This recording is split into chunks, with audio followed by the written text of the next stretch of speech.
नमस्कार दोस्तों, स्वागत है आपका YouTube चैनल यूपीएससी पाठशाला पर। मैं शशिकांत झा आपका स्वागत करता हूं। ये 30 मिनट सीरीज चल रही है और 30 मिनट सीरीज में हम पॉलिटी सब्जेक्ट को कवर करने वाले हैं और उस सब्जेक्ट की ये 6 नंबर की क्लास है, 7 नंबर की क्लास है ये। और आज भाग 3 जो मूल अधिकार से संबंधित है उसकी ये तीसरी क्लास है और कल की क्लास में मूल अधिकार कंप्लीट हो जाएंगे। हमने बहुत सारगर्भित रूप से सारी चीज़ों को देखा है। तो चलिए स्टार्ट करते हैं आज की क्लास को। कल की क्लास में हम लोगों ने कहाँ तक जाना था? तो कल की क्लास में हम लोगों ने जान लिया था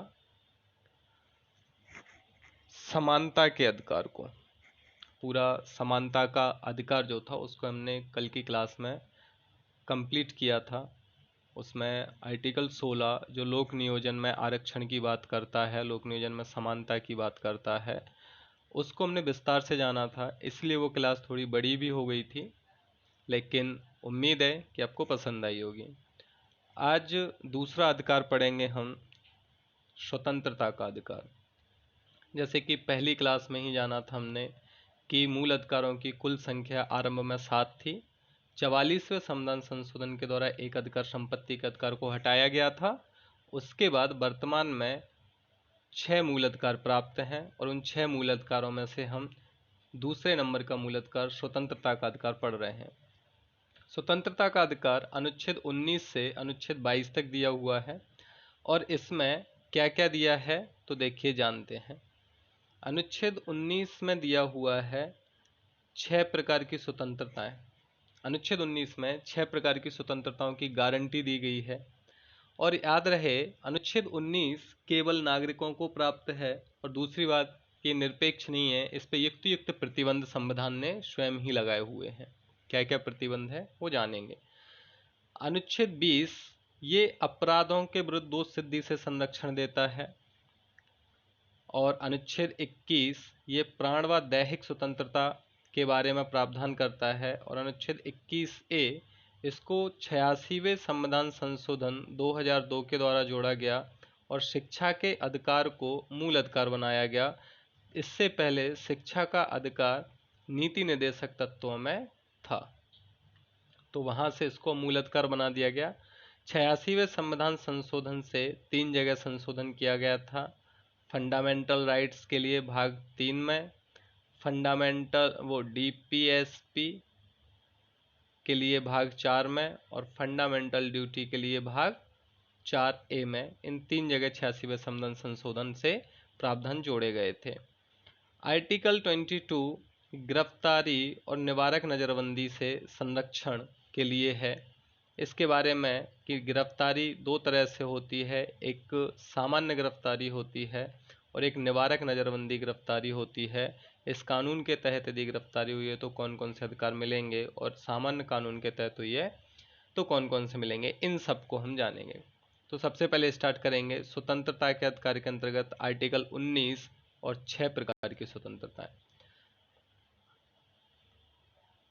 6 प्रकार की स्वतंत्रताओं में कौन कौन सी स्वतंत्रताएं हैं तो देखिए, आर्टिकल 19 2 भागों में है। कितने भागों में है? 2 भागों में। 19(1) और 19(2), 19 क्लॉज 1, 19 क्लॉज 2। 19(1) में फिर 6 अधिकार दिए हुए हैं, ABCDEF करके ऐसे, लेकिन याद रहे कि G तक है 7। लेकिन इसमें से F में संपत्ति अर्जन का अधिकार था जिसको हटा दिया 44वें संविधान संशोधन से। तो 19(1) में जो 6 स्वतंत्रताएं दी हैं वो कौन कौन सी हैं उनके बारे में। सबसे पहले वाक एवं अभिव्यक्ति की स्वतंत्रता। वाक एवं अभिव्यक्ति की स्वतंत्रता, इसके अंतर्गत वो सारी स्वतंत्रताएं आ जाती हैं, जैसे media, print, newspaper, movie, film, इन सबको जो स्वतंत्रता मिलती है वो वाक एवं अभिव्यक्ति की स्वतंत्रता से ही मिलती है। वाक एवं अभिव्यक्ति की स्वतंत्रता से मिलती है।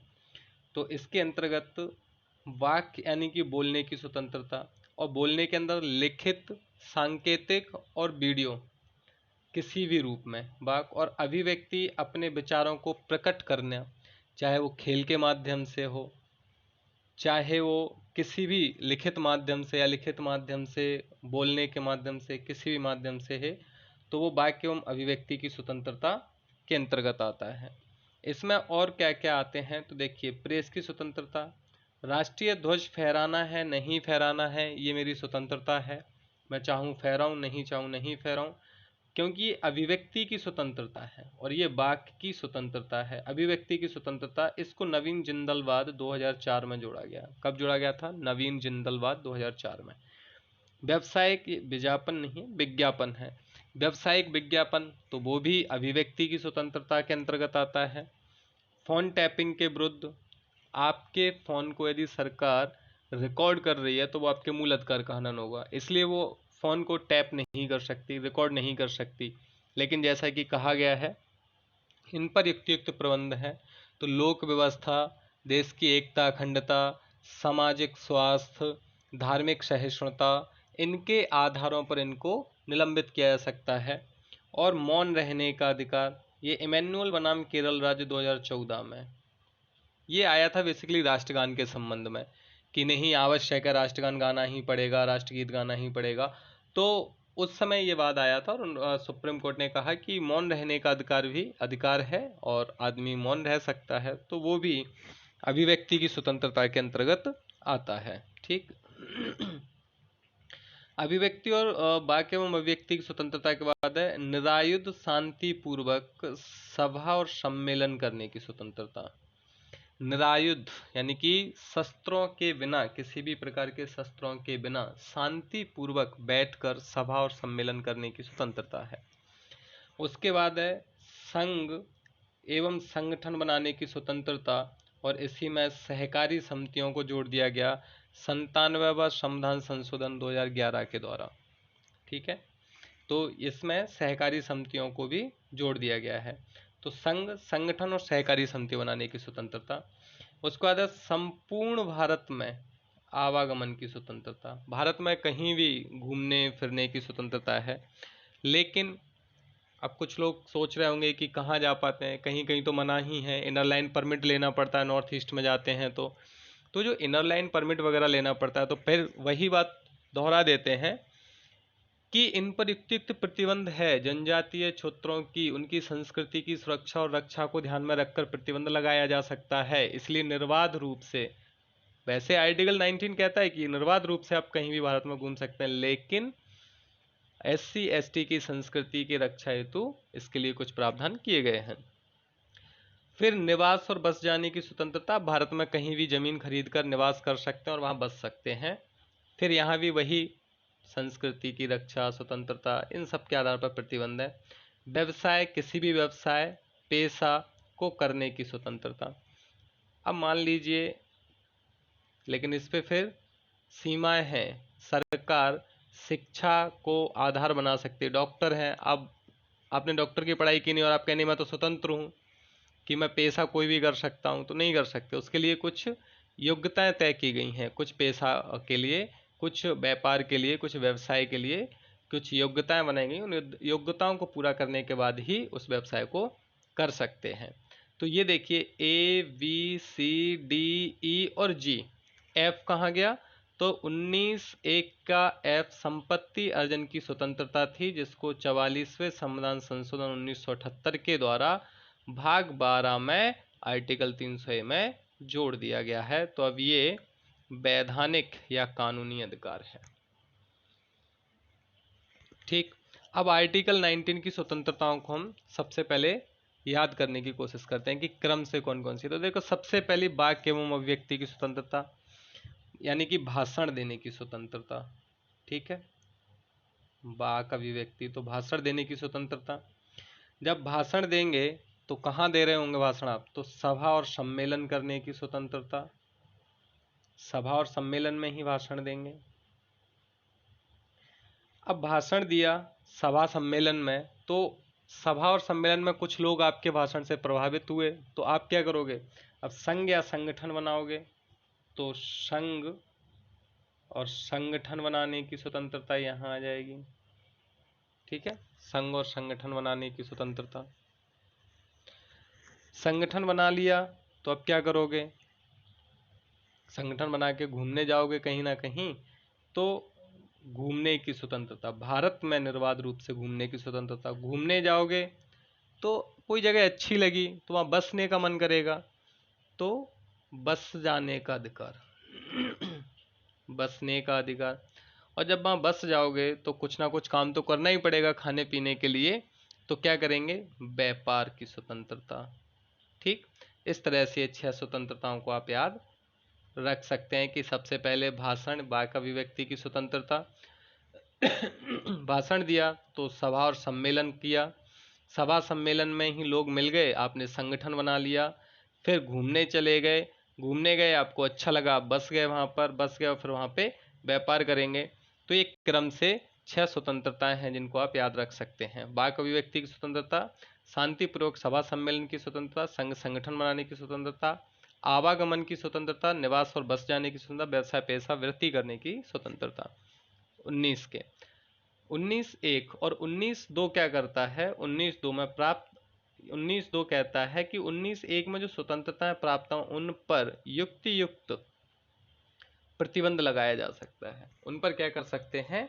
युक्ति युक्त प्रतिबंध लगाया जा सकता है। युक्ति युक्त प्रतिबंध क्या क्या हो सकते हैं? जैसे कि भारत की एकता, संप्रभुता, राज्य की सुरक्षा, विदेशी राज्यों से मित्रवत संबंध, लोक व्यवस्था, मानहानि, सार्वजनिक आदेश, एकता की स्थापना, न्यायालय की अवमानना, इन आधारों पर उनको रोका जा सकता है। तो ये आर्टिकल 19 था।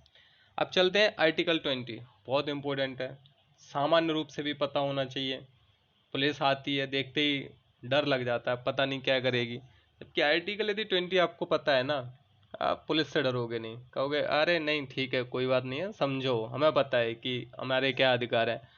हम पूछेंगे आपसे क्यों गिरफ्तार कर रहे हो, अभी हमारा वकील नहीं आया, वकील आने दो, थाने में रखा है, हमें क्यों नहीं पेश कर रहे हो मजिस्ट्रेट के सामने। ये सब बातें आप जानेंगे आर्टिकल 20 से। तो देखिए आर्टिकल 20 क्या कहता है, सॉरी ये 22 में जानेंगे ये सारी बातें। 20 क्या कहता है कि यदि आपको अपराध के लिए दोष सिद्धि के विरुद्ध संरक्षण, आर्टिकल 20 क्या कहता है? अपराधों के लिए दोष सिद्धि के विरुद्ध संरक्षण। जो भी अभी कहीं बातें वो गिरफ्तारी की बातें हैं, तो गिरफ्तारी वाला 22 में जानेंगे। अपराध किया है कोई किसी व्यक्ति ने, अब कैसे पता चलेगा कि वो अपराध की श्रेणी में आता है या नहीं आता है किसी व्यक्ति का कोई कृत्य? तो इसका लिए यदि किसी व्यक्ति ने कोई ऐसा कार्य किया है जो उस समय लागू कानून का उल्लंघन करता है, तो उस व्यक्ति का वह कार्य क्या कहलाएगा? अपराध की श्रेणी में आएगा और उसके लिए तय दंड उसको दिया जाएगा। तो आर्टिकल 20 का क्लॉज 1 यही कहता है, आर्टिकल 20 का क्लॉज 1 यही कहता है कि तत्समय लागू विधि का उल्लंघन करने पर निर्धारित दंड से अधिक दंड नहीं दिया जाएगा और यह भूतलक्षी विधायन की मनाही करता है केवल आपराधिक मामलों में। अब ये तो भूत कहाँ से आ गया इसमें, ये कौन सा शब्द आ गया? भूतलक्षी विधायन। भूतलक्षी विधायन का मतलब होता है किसी कानून को आज बनाया जाए और उसको 2 साल पहले से लागू कर दिया जाए। आज मान लीजिए कि ट्रैफिक सिग्नल आपने यदि क्रॉस कर दिया तो उस पर कुछ जुर्माना है, 1000-2000 रुपये का वो लगेगा। लेकिन आज सरकार कानून बना दे और आज आपने ट्रैफिक सिग्नल तोड़ा, ठीक, सरकार ने आज कानून बनाया कि जो व्यक्ति ट्रैफिक सिग्नल को तोड़ेगा उसको 3 महीने की सजा होगी, और यह कानून 2 वर्ष पहले से लागू होता है। अब आज ये विधि लागू नहीं थी जब आपने किया तब, या ये कहो कि 2 वर्ष पहले आपने कोई अपराध किया था और उस समय अपराध के लिए दंड था मात्र 100 रुपये जुर्माना, और अब सरकार ने कानून बना दिया कि 2 वर्ष पहले से यह कानून लागू हो गया कि 3 माह की सज़ा मिलेगी, तो अब आपको 3 माह की सज़ा मिलेगी। तो इसको कहते हैं किसी विधि को वर्तमान से भूत में लागू कर देना, तो हमारा संविधान इसके लिए मना करता है। दंडिक प्रकृति के मामले में यह कानून लागू नहीं हो सकता, भूतलक्षी विधायन की मनाही करता है। इसका मतलब है आज जो कृत्य किया है, यदि उस कृत्य से आज के किसी कानून का उल्लंघन होता है तो वह अपराध माना जाएगा, पहली चीज। दूसरी चीज, आज के कानून में उस अपराध के लिए जो दंड होगा वही दंड दिया जाएगा, उससे ज़्यादा दंड नहीं दिया जा सकता, उससे ज़्यादा दंड नहीं दिया जा सकता। यही है भूतलक्षी विधायन। तो ये आर्टिकल 20(1) आपसे कहता है, लेकिन ये आपराधिक मामले में है। सिविल मामले में ऐसा हो सकता है कि भूतलक्षी कानून लागू किया जा सकता है। सिविल मामले यानी कि संपत्ति आदि से संबंधित मामलों को सिविल या दीवानी मामले कहते हैं। तो 20(1). फिर 20(2) आगे इसको विस्तार देता और क्या कहता है, एक अपराध के लिए एक बार सजा मिलेगी, दोबारा सजा नहीं मिलेगी, दोहरे दंड से मनाही करता है। दोहरे दंड से मनाही करता है यानी कि मान लीजिए आपको एक बार सजा मिल चुकी है 2 महीने की किसी अपराध के लिए, तो अब ये नहीं है कि दोबारा से आपके ऊपर केस चले। आप 2 महीने की सजा काट चुके ना, अब आप बाहर आ चुके हैं जेल से। अब ये नहीं कि 2 महीने की सजा काटने के बाद जेल से बाहर आ गए और जिसने आपके ऊपर कोई केस किया था वो फिर कोर्ट पहुंच जाए, बोले नहीं इसको अब कब सजा दी थी, ज़्यादा सजा दो। ऐसा नहीं हो सकता है कि एक अपराध के लिए एक बार दंड मिलेगा, उससे अधिक नहीं। लेकिन प्रशासनिक या विभागीय कार्यवाही हो सकती है, तो प्रशासनिक या विभागीय कार्यवाही हो सकती है, ठीक। और 20(3) क्या कहता है, यहीं से आपको बचाया गया है पुलिस की ठुकाई पिटाई से। 20(3) कहता है आत्म अभिशंसन से मनाही। जबरदस्ती मूवियों में देखते हो, लगा अंगूठा इस पे, ये बयान दिया है तूने कि तूने अपराध किया है।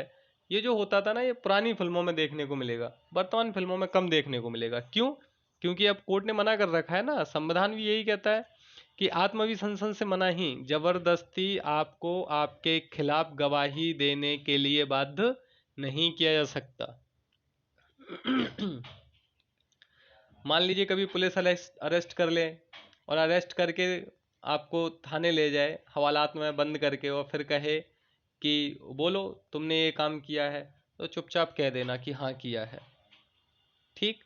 और कह के जैसे ही न्यायालय में पहुंचे, अब चूंकि पेश करना पड़ेगा क्योंकि पुलिस ने जो बयान लिया है वो न्यायालय तय करेगा ना कि वो सही है कि नहीं।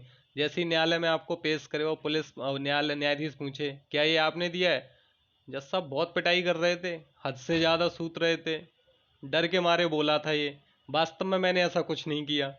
फिर देखिए आप, जो आपका इन्वेस्टिगेटिंग ऑफिसर होगा उसको कितनी डांट पड़ने वाली है। तो ये होता है कि आत्मविसंसन से मनाही। पहले देखिए पुलिस टॉर्चर होता था पहले, अब यदि पुलिस को टॉर्चर करना है, ठुकाई पिटाई करनी है, कोई ज़्यादा ही बड़ा क्राइम किया है, भीभत्स क्राइम किया है और वह उसको और आगे उसका इम्पैक्ट समाज पे पड़ सकता है, तो पुलिस क्या करती है, न्यायालय से रिमांड मांगती है कि रिमांड पर चाहिए इस व्यक्ति का रिमांड। तो न्यायालय कहता है ठीक है कितने दिन का, पुलिस तो कहती है 15 दिन का दे दो, बढ़िया सब लोग मिलके हाथ साफ करेंगे, लेकिन न्यायालय कहता है नहीं नहीं 15 दिन नहीं 3 दिन का रिमांड देते हैं।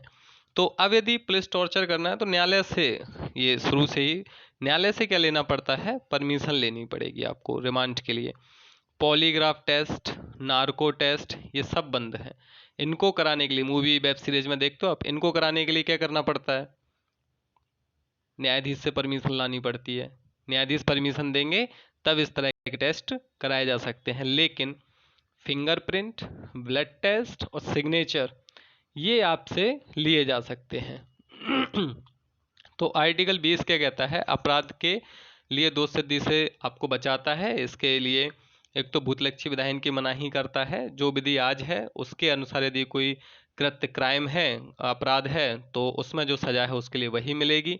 सजा एक बार मिल चुकी है तो दोबारा नहीं मिलेगी, और आपको अपने ही खिलाफ गवाही देने के लिए बाध्य नहीं किया जाएगा, ये आर्टिकल 20 कहता है।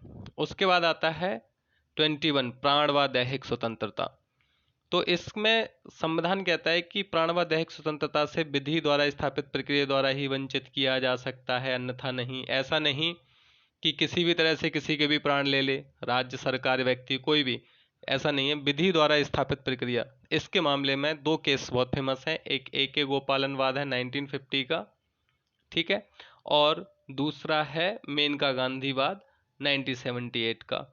तो ए.के. गोपालन वाद 1950 में कहा गया, इसकी संकीर्ण व्याख्या दी और न्यायालय ने कहा कि प्राण और दैहिक स्वतंत्रता का अर्थ है व्यक्ति की शारीरिक और निजी स्वतंत्रता से है, जिसे विधि द्वारा स्थापित प्रक्रिया के द्वारा समाप्त किया जा सकता है। अब ये जो विधि द्वारा स्थापित प्रक्रिया क्या है, इसको जानते हैं। तो यहाँ कह रहा है ठीक है, व्यक्ति का अर्थ सिर्फ इतना ही है, व्यक्ति के जीवन के अधिकार का अर्थ है कि उसके शरीर को किसी भी प्रकार से चोट ना पहुंचाई जाए और उसकी निजता पर हनन ना किया जाए, बस इतना ही कहा था ए.के. गोपालन बाद में।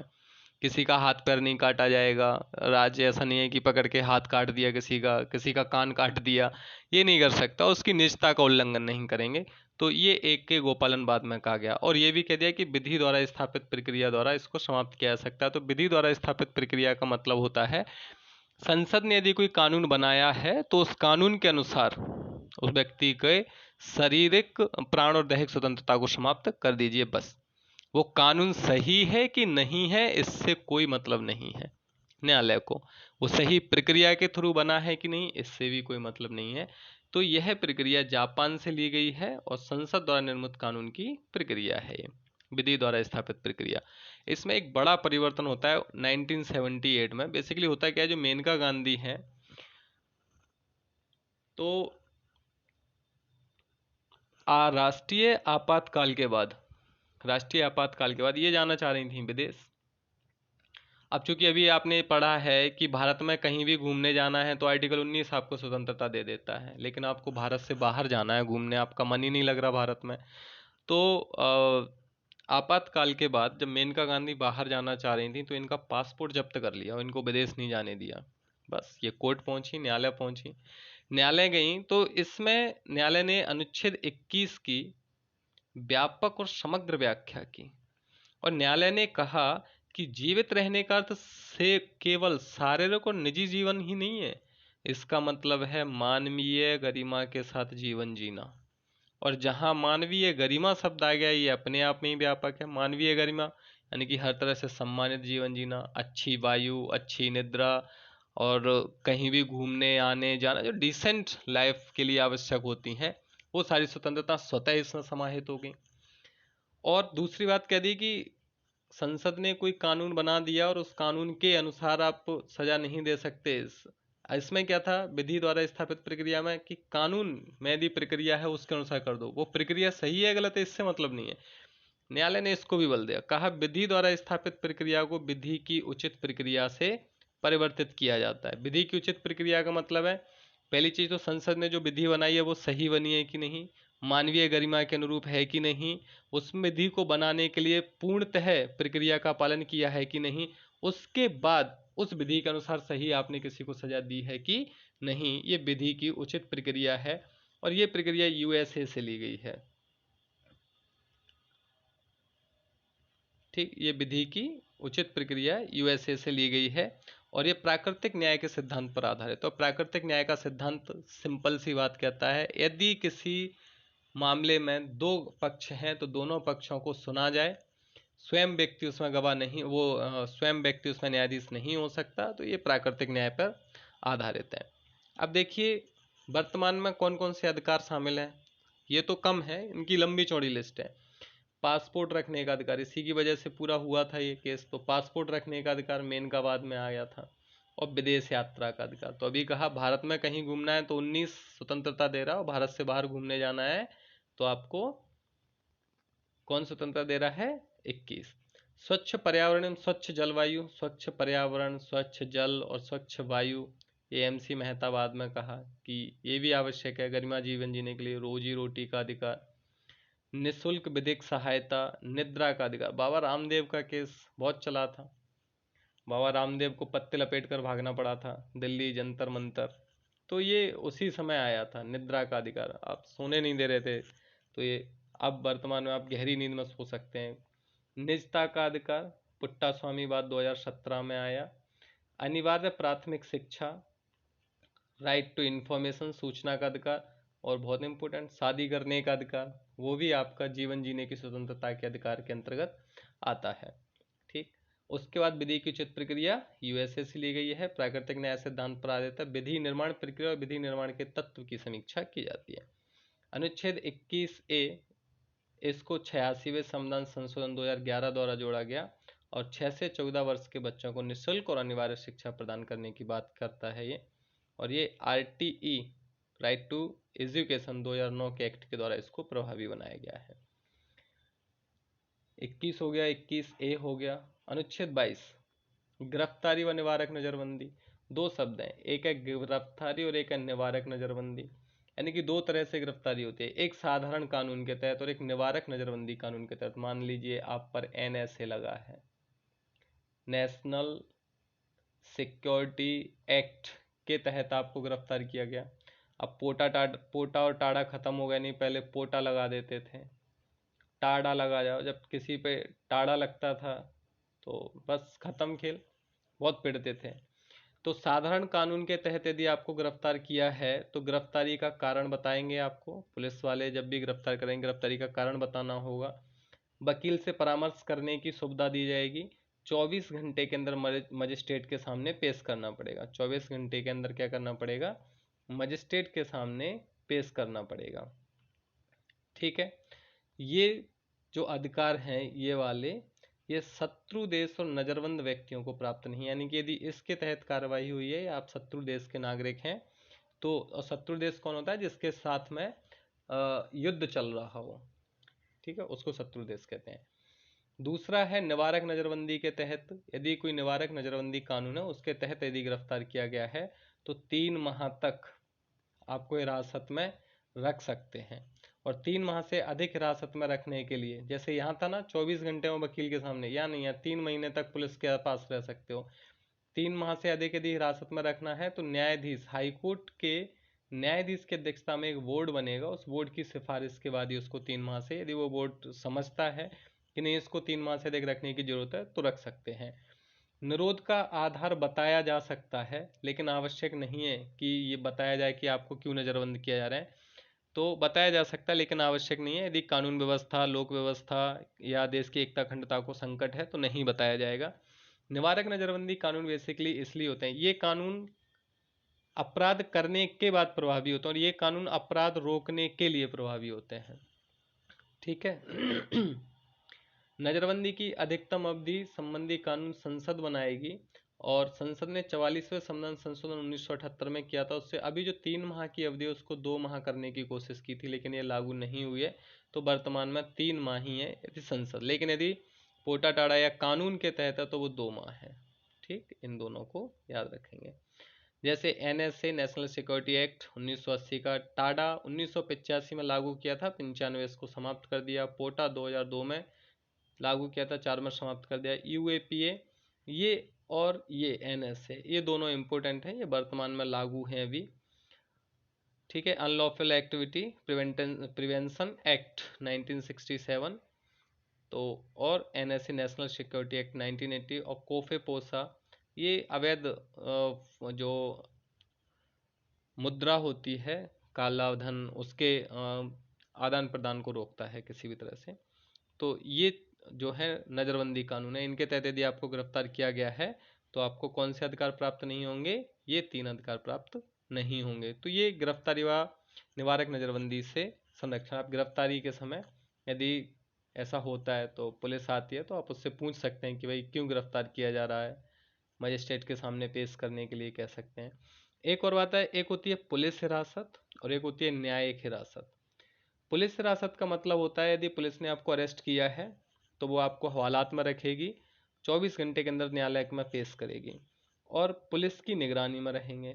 न्यायिक हिरासत, यदि आपने कोई क्राइम कर दिया, पुलिस के हत्थे नहीं चढ़ना चाहते, आप सीधे कोर्ट में पेश हुए न्यायालय की हिरासत में, तो आपको फिर हवालात नहीं, सीधा जेल भेजा जाएगा और आप न्यायालय के अधीन रहेंगे। यदि आपसे कोई भी पूछताछ करनी है, ठुकाई पिटाई करनी है, तो न्यायालय से परमिशन लेनी पड़ेगी।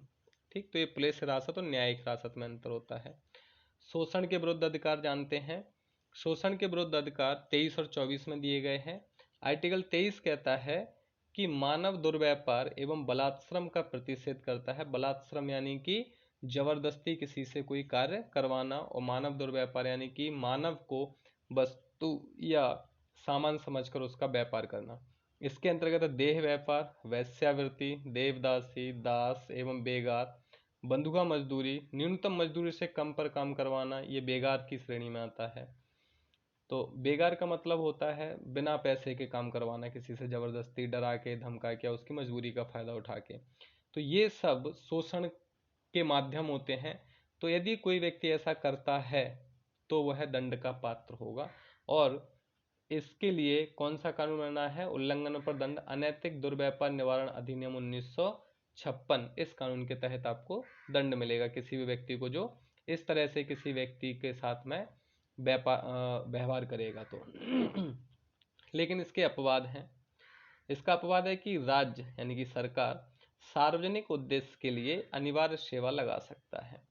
राज्य चाहे और ज़रूरत पड़ती है कि नागरिकों की आवश्यकता पड़ गई है, मान लीजिए युद्ध हो गया, तो सेना में सहायक के रूप में या किसी और काम के लिए, तो राज्य इसके लिए क्या कर सकता है?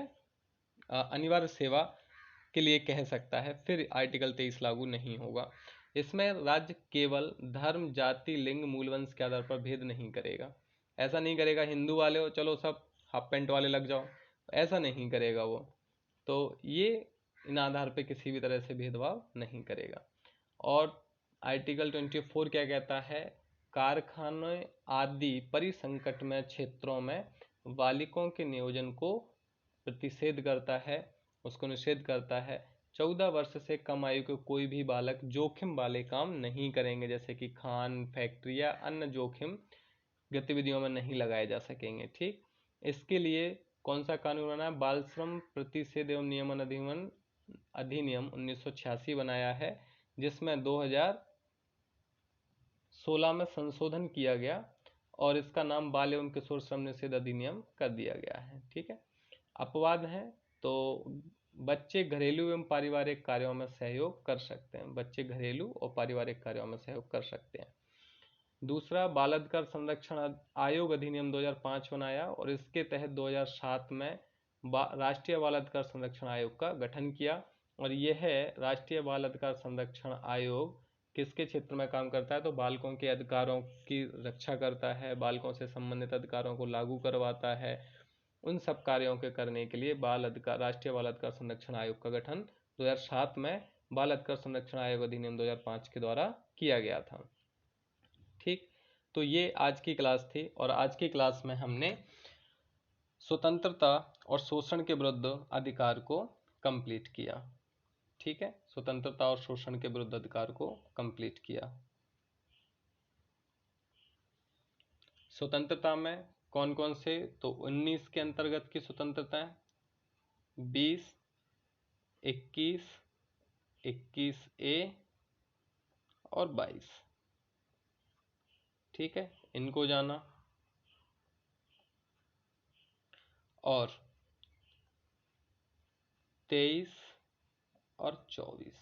23 क्या कहता है? बलात्श्रम बेगार की मनाही करता है। 24 क्या कहता है? बालकों के संकट में उसमें नियोजन नहीं होगा। 19 में 6 प्रकार की स्वतंत्रताएं हैं। 20 में 2 सिद्धि से संरक्षण है। 21 में प्राण व दैहिक स्वतंत्रता है। 21A में शिक्षा का अधिकार है। 22 में गिरफ्तारी के विरुद्ध संरक्षण है। ये सब पढ़ चुके हैं। Thank you. यदि आपको क्लास अच्छी लग रही है, पसंद आ रही है, तो लाइक, शेयर एंड सब्सक्राइब जरूर करें। धन्यवाद। कल फिर मिलते हैं अगली क्लास के साथ में।